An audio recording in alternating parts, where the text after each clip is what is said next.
Hi, everybody. My name is Jessica, and I'm excited to be in class with all of you. So my role currently at work, I work as a case manager at a resource center and shelter for homeless youth aged 13 to 24, but I'm the over 18 case manager, so I don't work with our minors. Every client I work with has a mental illness or a personality disorder, and I would say the most common are PTSD, anxiety, and depression.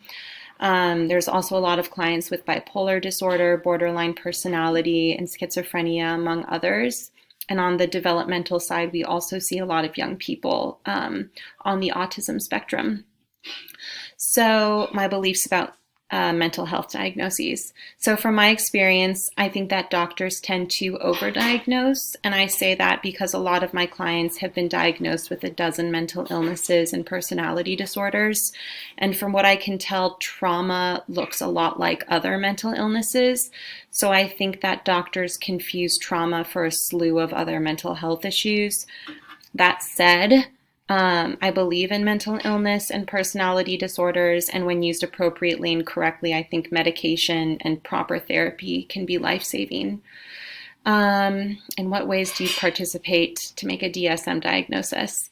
So I would say, because I'm not a doctor, it depends on how involved the therapist and psychiatrist wants me to be.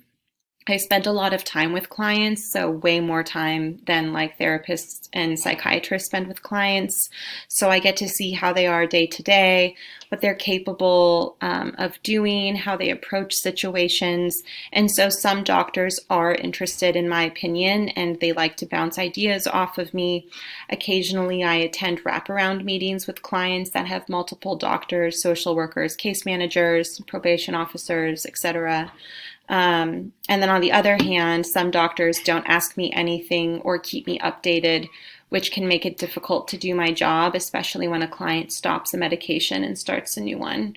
So it really just varies. Sometimes I participate a lot and sometimes not at all.